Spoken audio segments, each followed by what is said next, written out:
You are listening to the US of NA by Nation Beer, a series of stories about the people and places from every corner of the country who are helping fuel the NA beer movement. If you like this episode, please add us to your library in Apple Podcast, Spotify, or wherever you prefer to listen. For more great NA stories, including our many beer reviews, visit nationbeer.com. Interested in getting free samples while helping the non-alcoholic movement grow even further? Then consider joining IRL Nation, our new sampler platform pairing great food and beverage brands with great people ready to share them in real life. Join and share through groups and clubs you belong to, or just as a solo sampler. Signing up is quick, easy, and free. Go to nation.beer for more information and to join today. Hello, and welcome to the US of NA. I'm your host and chief optimist, John Eggleton. Today I'm joined by Ben Kennedy, who along with his wife Kristen are the founders of Fable Libations, a non-alcoholic THC and CBD infused ready-to-drink cocktail company based in Denver, Colorado. Fable competes in the hemp-derived side of the market and is available direct-to-consumer, as well as in a handful of states thus far. With so many seltzer and sparkling water brands in this market, I was really excited to talk to Ben and see what they were doing to make it more about the beverage experience, something that's so prevalent in premium alcohol. One of the opportunities that's also a challenge for them is the fact each of their drinks do not have an alcoholic counterpart. There's not a Cannabis, old-fashioned, or Negroni in their portfolio, which means, of course, they have to romance the brand and flavors a bit to gain consumer adoption. In our conversation, Ben and I talk about how his background in advertising and marketing led him into the cannabis beverage world. Ben pulls back the curtain on what their process was to find just the right combination of flavors to make each of their 3 current core cocktails, which was fascinating to hear. It's definitely a mix of science and art. As he explains, THC beverages are still a category where much of the volume comes from consumers simply looking for a way to get the THC. Their approach of an elevated social drinking experience comes with a lot of opportunity, but not without its challenges either. Lastly, Ben and I touch on the current legislative landscape, which seemingly changes by the month, to get his thoughts on that as well. Hope you enjoy the interview. All right. Ben Kennedy co-founded Fable Libations in 2021 with his wife Kristen, an idea that first started through some experimenting in the kitchen of their Denver home as far back as 2016. His background includes significant experience in marketing, advertising, and digital commerce through some various leadership roles for global marketing leaders such as Omnicom. Through that experience, he has worked with some of the world's largest brands, which no doubt I'm sure has been helpful to him in starting his own. So Ben, thanks so much for joining us today and welcome to the US of NA. Thanks for having me. Nice to be here. Awesome. So first off, just tell us a little bit about your personal background and how you and your wife decided to get into cannabis-based beverages. Yeah, so as you mentioned, my career was largely made up on the marketing side of the world, but in a unique role in a way. It was more kind of corporate strategy meets business development, which the byproduct of which you need to understand the creative output of the enterprise and the media output, CRM and social and digital, and on it goes. So that gave me a view of the world as it relates to what we believed it would take to launch a CPG. Juxtapose that with the cultural kind of insight at the time, which was Denver and Colorado legalized cannabis, and we were seeing in real time this cultural evolution and these tensions along the way, some of which don't exist quite the same today. The story I always like to give is we had a leadership summit in my Omnicom days. People flew in from all over the world, CEOs of agencies, and we'd be out drinking, at night around a fire, and I'd watch people kind of walk off to the bottom of the hotel behind the bush and this plume of smoke. They'd come back and pick up their drink with blurry eyes, and it was the CFO, and I bumped into her, and she had a blue tongue, and I said, "What have you been drinking?" She goes, "I somebody gave me a gummy, and I am high," and there was just this realization that there was a demand. Not everybody wanted to smoke, and the solution was largely a kid's product that we'd infused with cannabis, and that's where we were at that moment in time. So we wanted to disrupt that. We believed that if we could deliver the same experience as one gets from an alcoholic libation, and I'm sure we'll talk about what that means, then we had a half a chance of disrupting the alcoholic use occasions in any given week, And you will never hear me say we're replacing alcohol, because that's silly. But I do think we can replace alcohol on a Thursday night and a Friday night in a consumption week, or on a Tuesday night and a Monday night, So that largely was what led us down the path that became Fable. Yeah. So as you mentioned, being in Colorado in that time, ahead of the game in terms of just cannabis legalization and understanding that market a little bit, and something that's been a little bit slower to come to the rest of the country. And I'll use where I am, Georgia, as an example. There are no neighboring states currently where marijuana is legal, and that includes Georgia as well. I believe it is on a medicinal basis.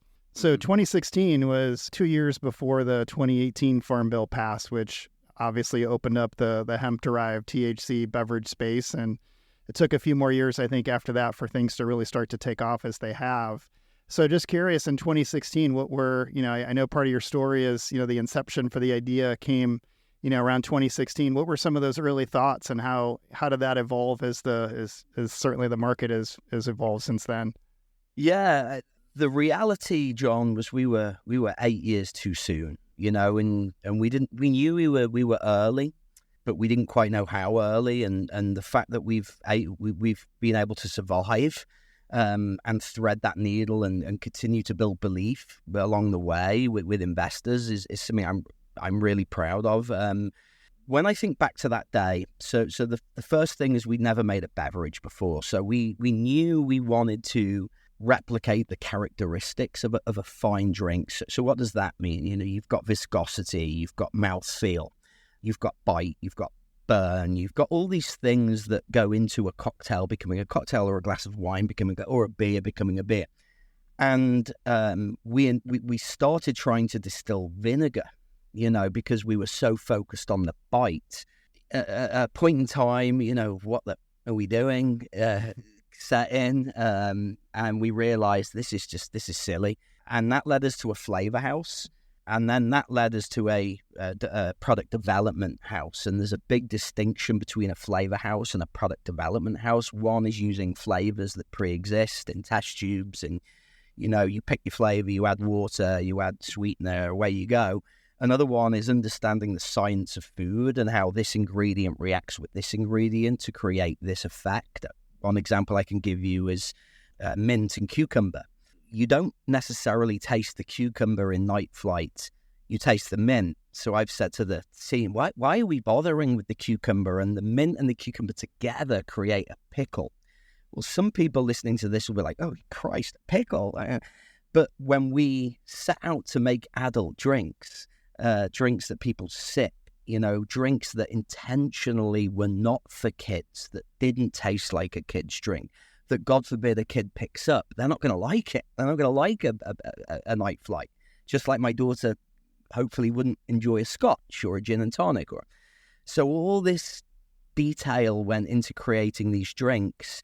Arguably, John, we should have just put a seltzer out there, because that gets the economic side of the business going. It's a product that's easy to understand.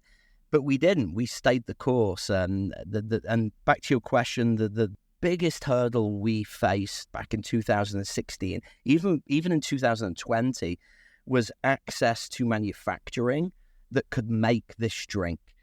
There were manufacturers, Space Station, Tinley's, there was a manufacturer here in Denver. But they looked at the formulations and they said, whoa, honey, no chance, right? We don't know what to do with that. Can you make that flavor? So access to infrastructure drove me nuts for 2 years, because we were ready to go. And now if you look at what the universe was telling us in the background, it was probably telling us just slow down, just, pump the brakes. Right. And that's the entrepreneur's wrestle, right?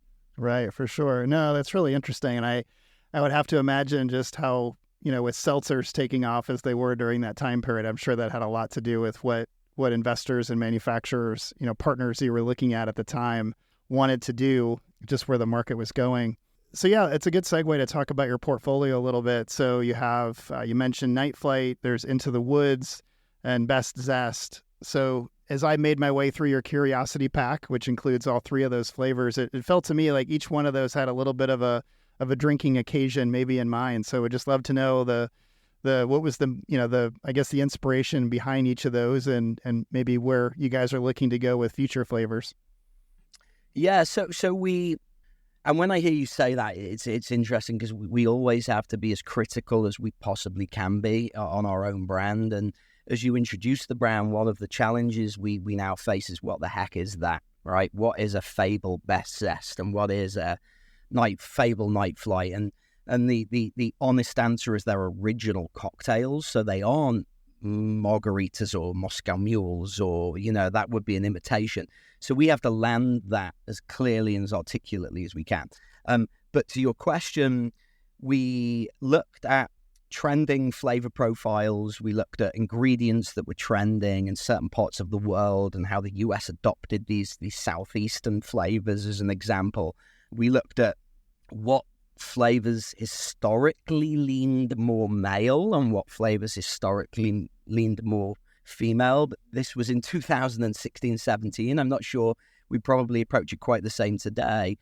I think, and then the third thing was layering on some form of use occasion, right? Day part. So when we look at Best Zest, which is citrus, cardamom, cinnamon, and then Szechuan pepper, and the arc there is citrus, and then kind of a little heat, and then spice, and it all works beautifully together. I see that probably being more of a daytime brunch mimosa like product. A hot afternoon by the pool, anywhere you would consume alcohol, as probably midday onwards. That prompts a thesis around regions. Is Best Zest gonna spike in Florida?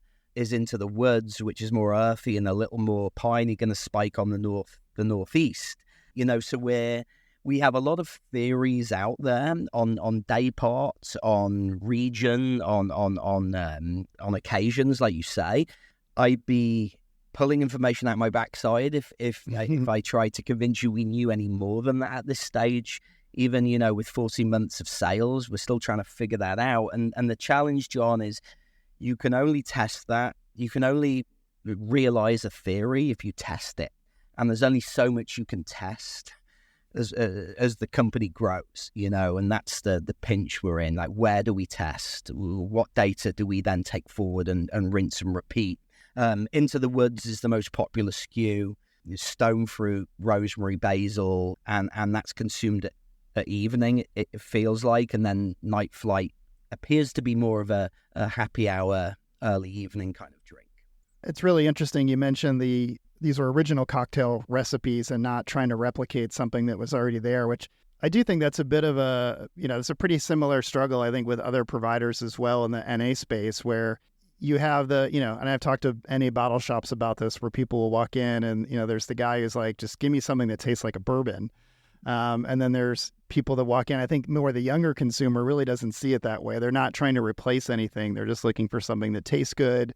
If there's a functional aspect to it, then obviously that factors into their needs. And, in this case, it might be the amount of THC, or if it also has CBD or, whatever else might be going on there. But it is really interesting how, we are seeing it's not a one-to-one replacement for alcohol. And in fact, as you mentioned, it's not a replacement for alcohol at all. It's a new category that's trying to reach new consumers and fill a little bit of a different need. So it's definitely interesting. It is, and I think where the industry as a whole has failed to date, John, is I think you touched on this a little earlier. I think more often than not, the edible or the consumable, whatever we want to call it, is a vehicle for the THC and nothing more. And that's where we are as an industry. And if you look for parallels, that takes you down the vitamin, that takes you down the supplement, the pharmaceutical pathway. I think what we're trying to do is say, we want to give you an experience in consumption, like the alcohol industry has done for, 100 years plus, that happens to get you to the same place a large glass of wine would. But it's not, you're not you want 5 milligrams as quickly as possible. Here, take a gummy. Right. If you want to socialize and get to the same destination with an experience, and we need to do better at that. And I think the imitation alcohol is a red herring, and we've seen that come and go, and ultimately you risk underwhelming somebody because you have to de-alcoholize it and then add ABC, and here's a beer. Is it? Right. We're in an interesting time, I think, right now, just with the two sides of the cannabis industry. With you have the hemp-derived side that was made legal from the 2018 Farm Bill, as we talked about. You've got the recreational marijuana side, which is legal in 24 states, and it's created this sort of two sides of the coin. And it was really interesting to me, even seeing that play out in this past week's election. Florida was one of the states that had recreational marijuana on the ballot, and they have some, I think, unique circumstances there. You have to get at least 60% in order for it to amend their constitution. So the measure failed with, I think, 55 or some mid-50s%, somewhere in that range. But what was interesting is apparently the hemp-derived space down there was one of the forces that was pushing against legalization of that. And there's some certain competitive components to that, and not wanting to have additional competition for what they were doing. Even though at the end of the day, I mean, we're talking about the same plant, maybe a different part of the plant and, different aspects to it. So just curious what your thoughts are on the strange times we seem to find ourselves in with the industry, and, where would you like to see it go next? Yeah, you articulated that very well. So there's nothing more I can add to the situation that as is. Look, I'll be true to myself in answering this question.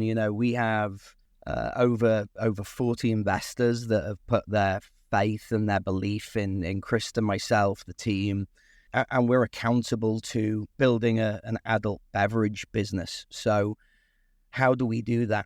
Well, you have to have a certain economy of scale or a certain ability to drive economy of scale at manufacturing, right? The very core level of this. You can't do that if you have to build that in every state, right? And that's what the regulated market dictates. So floor one is the hemp landscape affords me as a business operator with accountability and responsibility to other people to centralize manufacturing.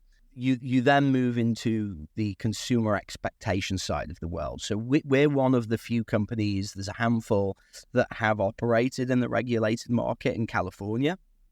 And the reality of the regulated market, if you look at the supply chain markups, is that Fable was sold for $275 to a distributor. The distributor would then mark that up 50%. So you're close to $5, not far off, going into retail, who then marks it up 300%. So you have in our case, it was a 7 milligram botanical cocktail going into a retail environment that is predominantly bought on dose and cost. That's what the data is showing us. You have a value-driven consumer in a retail environment that sold 2% of what they sold was beverage. So back to your question, if we look at this as one plant, then what I look at as a business owner is, okay, the data showed me that retail environment does not work. Nobody's fault, right? It's not cast blame, but that does not work. So let's take a step back again, right? Is the consumer demand? There's absolute consumer demand smacking us all over the head. We all know that. So if that retail environment does not work, then where do people buy beverages? Where have people bought beverages for, as many years as we've been able to? At liquor stores, hotels, restaurants. Why does that work? Because it's a regulated framework, right? The 3-tier model is in place to handle 21 plus regulated products. So when you look at a supply chain to the left that puts Fable on a shelf in an environment that sells 2% of in beverage of total revenue at $18, and then you look at a framework over here that puts Fable on a shelf in an environment that people are looking to buy beverages at $5, and we haven't changed anything from our wholesale perspective, I think there's not much more to say. You then get into the ability to distribute via DTC and e-commerce. You're now building a second revenue pillar. So, for me, we entered the regulated market. We have an appreciation for the flower. We have an appreciation for the sacrifice made for us to be able to do this. But at a certain point, I have to do what's best for my group of people, as does friends in the industry at Bolt and Uncle Arnie's and everybody else, because we can't say it's coming forever. At a certain point, you got to build a business, a cash flow positive business, and the tracks exist. We're not building anything new here. There are conversations then, John, around childproof packaging and whether that is required. And of course, for a 5 milligram drink, we would push back on that from environmental purposes. We've been there. We've had to put the EXO 11 cents plastic lid, and I got quite rightfully attacked at a convention by somebody that was saying, like, where are they going? What are you doing to, manage the waste of all this crap? And when you look at the fact that Jack Daniels just has a screw top, and that can kill somebody if they consume an entire bottle, and then I think the last thing I'd say, we can't have it all. I have founders that will say that have built a business on DTC, right? There are drinks out there that have this great DTC business, and then they talk of fitting under the alcohol system. Well, if we're going to fit under the alcohol system, your DTC's got to go away. You can't say we want to fit under the alcohol system and then keep parts of it that suit our business model. So there has to be some give and take on the brand side to optimize to the three-tier system, but we have to live under there for, a myriad of reasons. Right. No, it's really well said. And there's a lot of different layers to it, as you just shared. There is. There's it'd be great if at some point we could just wave a magic wand and, somehow take the best of both sides of the industry. And, I think the hemp-derived space has definitely proven that if you're in the same environment as alcohol, it's a popular product. And, that's being proven over and over again in just about any state. Now there's been the obvious reaction to that from state legislators, and many of them just don't understand it. And I think the education component you touched on, wanting to really, childproofing certainly makes sense. I mean, this is not a product for children, and, we want to, just like with alcohol, you don't want that to fall into the wrong hands. But at the same time, you could walk into a liquor store and buy something and screw it off. And so there's a lot of parallels there that just don't make a lot of sense when you look at it from that perspective. There are, and one of my closest friends in the industry, Diana Eberline, who I'm sure her and I were talking. I think we have to do a better job with the brands we put at the forefront of the conversations with the alcohol industry. She talks of, the alcohol industry wants to meet in the middle. We need to show them where the middle is, because this is so new.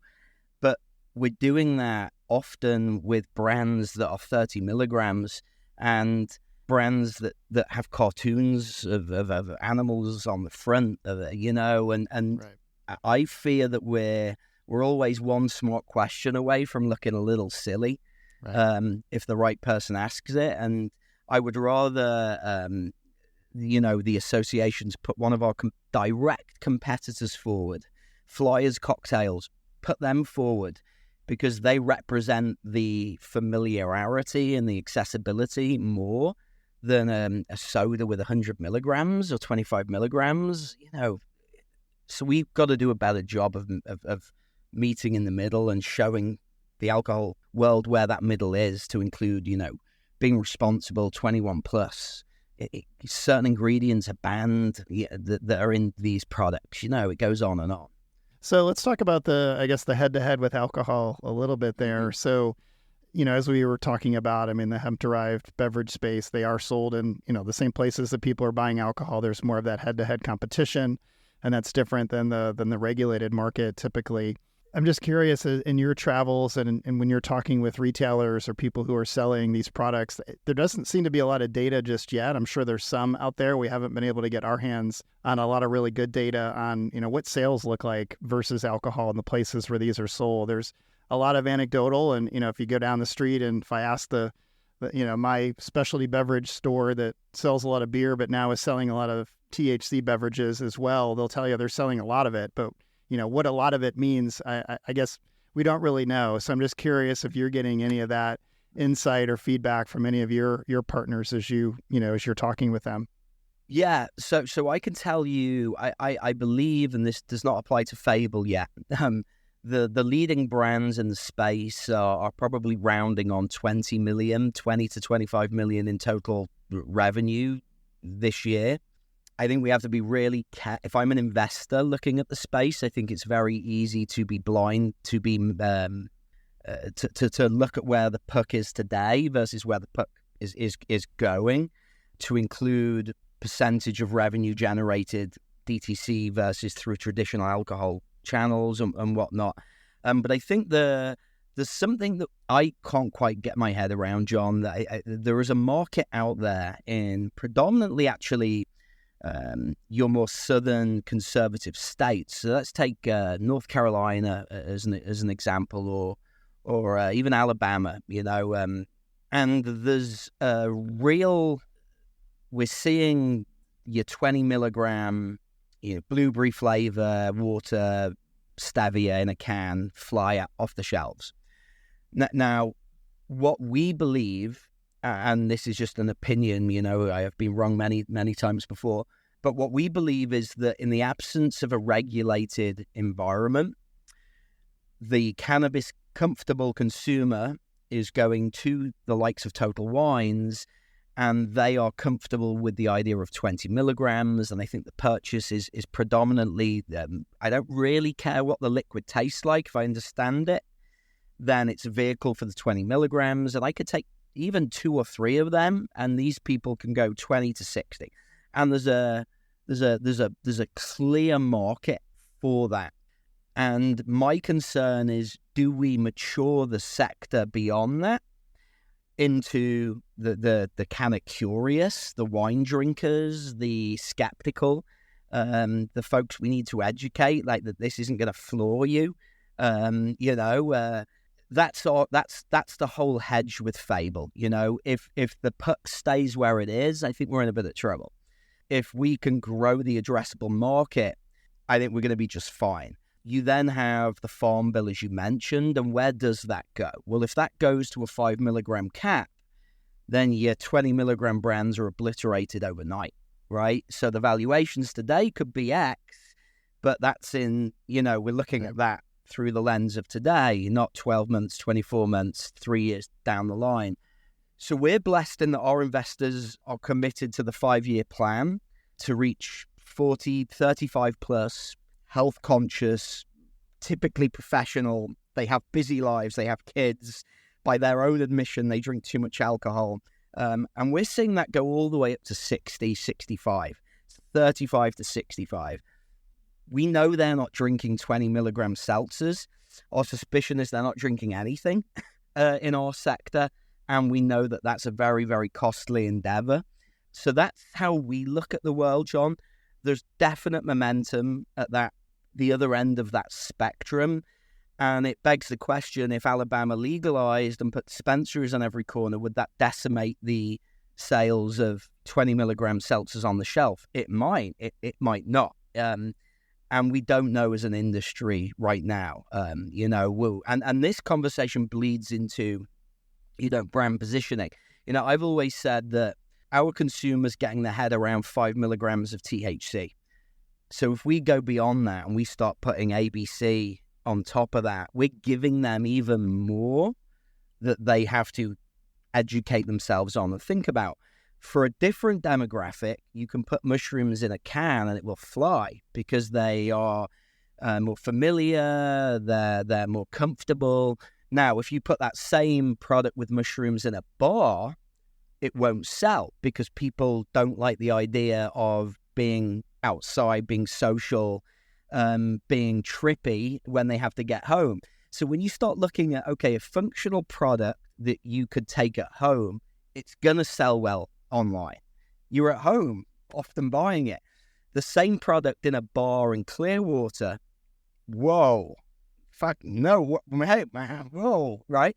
So all of us are trying to figure this out and resist the urge to do things because of the hype machine, the LinkedIn echo chamber. That can drive you into making decisions if you're not careful. And you have to step back and you have to, are we in this for our 5-year plan? Do we believe we can grow the addressable audience? Do we believe the addressable audience cares about ingredients, cares about taste? They have busy lives, so taking the edge off the day is one thing. Turning them into a zombie for 12 hours is something completely different. Do we believe we can meet them where they are? Yeah. And if we can't, then that's going to be our downfall.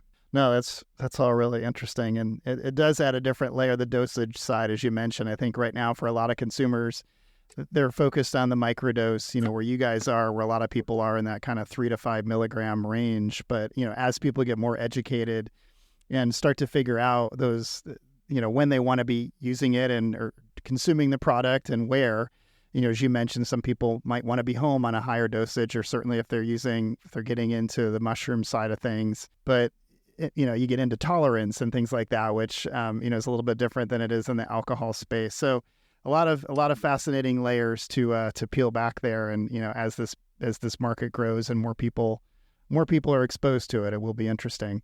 100%, and the first, back to our conversation, John, on, I personally think we will fail if we build a subsector of weed drinks, right? And they are bought based on cost per milligram. We've seen that play before. We saw that in California.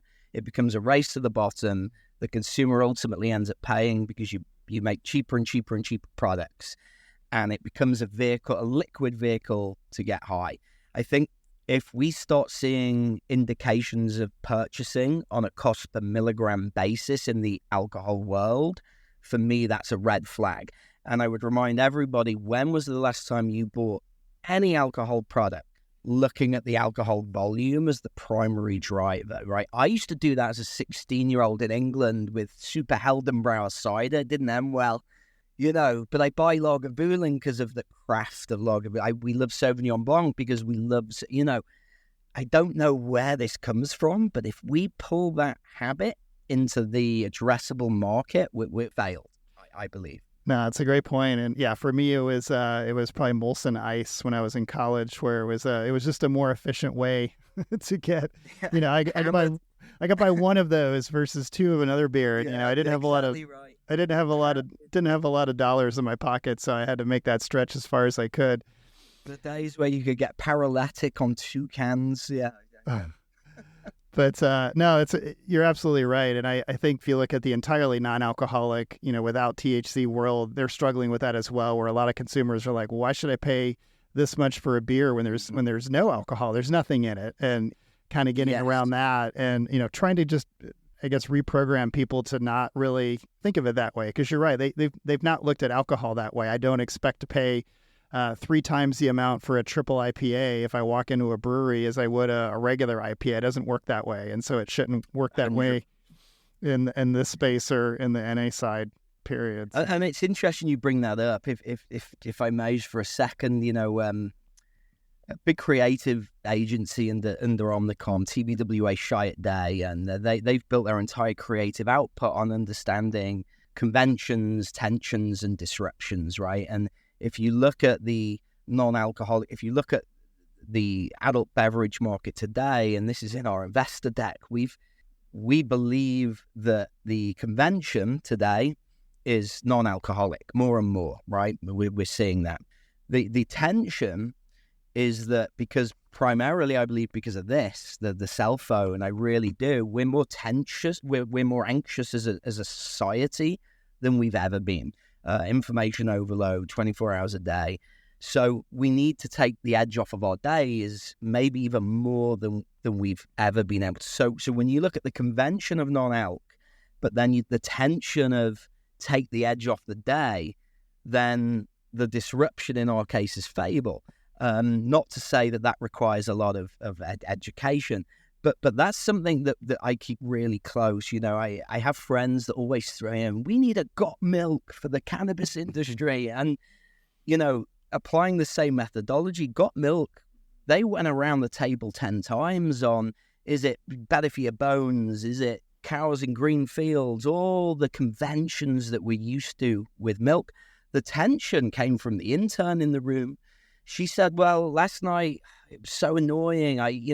My whole way home, I was thinking for dinner, I'm going to have a bowl of cornflakes. And, it was 10 o'clock at night and I got home and I was like, God damn it, I need milk. And everybody was like, so the tension with milk isn't buy milk. The tension is buy that extra milk for the unplanned occasions during the week where you might need it and you don't have it, right? So really understanding how you pay that off and then how you remain disciplined to delivering that against that tension is it takes time and money. It's not easily done, but that's what we're trying to keep in mind with Fable. Well, I think with marketing minds like yours in the category, hopefully the category is in good shape. Very nice. The Got Milk campaign is a great example. So since with your Omnicom background, we'll assign that one to you to come up with what that's going to look like in this space. But we look forward to seeing that when I appreciate that, John. We're trying. No guarantees in life. Well, last question I have for you is just what's next for the brand, and I'm curious as we sit here in November, as I think about your brand, and obviously I know you guys don't have a ton of data yet, but I'm just curious. I could certainly see Fable being something that people would feel comfortable taking to a holiday party. It's it's a little more of an elevated premium experience. It's very social. And, is that a market that you guys are looking at all? Or, what I guess what's next for what you guys are doing? Yeah, so see, to touch on the seasonality, we absolutely think Fable will skew better in these winter months, autumn months. They are spicy cocktails. Yeah. We have our summer spring skew all developed. We held that back intentionally, and we're releasing that in spring. That's called Hive Society, and that's lemongrass, green tea, lemon zest. It's a lighter cocktail, and I think that kind of ushers the brand into the warmer months. Beyond that, our challenge, John, is that you'll hear me say 100 times, Fable is in every degree a cocktail to the way it looks, the way it tastes, but we're in a can with 100 seltzers, 1,000 seltzers, right? A couple of sodas, a couple of other cocktails. So we need to visually land that point of difference. So we are launching a line of spirits, bottled, non-carbonated spirits that will be based off of the same main frame of Fable, because there's nothing to suggest that people don't like the flavor arcs we've created. So we are in the process of figuring out how the spirits will differentiate from the ready-to-drink cans that are lightly carbonated. And that will be a slightly, a 750 ml format. And we're doing that.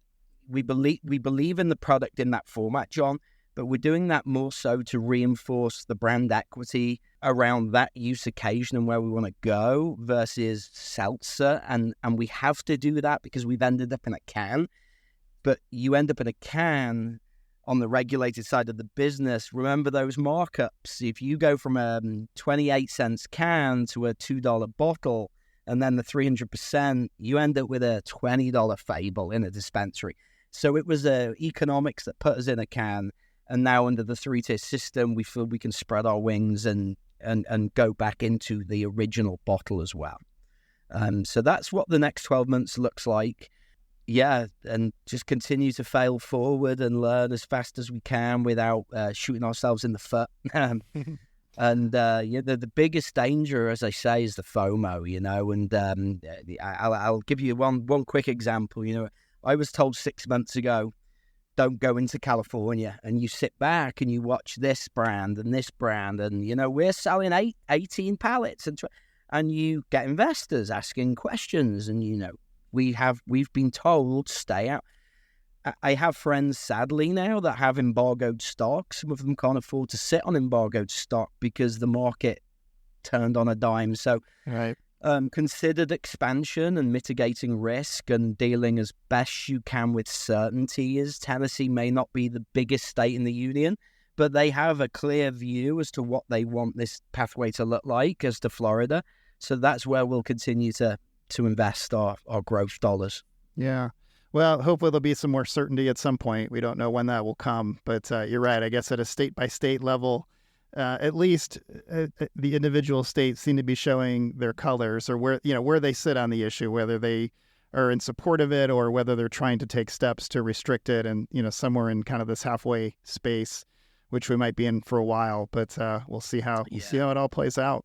But we really appreciate you, Ben, taking the time with us, and this is a great conversation. Look forward to hopefully having you back on the show at some point and talk about what the next 12 months do bring for you, and what you guys have learned. And we'll check in on that Got Milk marketing campaign as well once we do that. So I will hold you to that. No, thanks, John. I really appreciate the time and what you're doing and the exposure to the sector as a whole, to include all the THC drinks out there. So thank you. All right. I want to again thank Ben for his time today.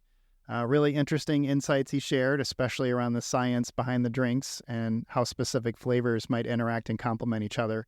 The website is drinkfable.com. That's drinkfable.com if you want to find out more about them. As for us, we're pretty close to wrapping things up for this first season before we take a short break. We're going to take December off from new interviews while we finish out our 2025 planning, which we're really excited about. In the meantime, stay tuned for a likely final 2024 episode. You can also catch up on old episodes. And until next time, stay warm out there.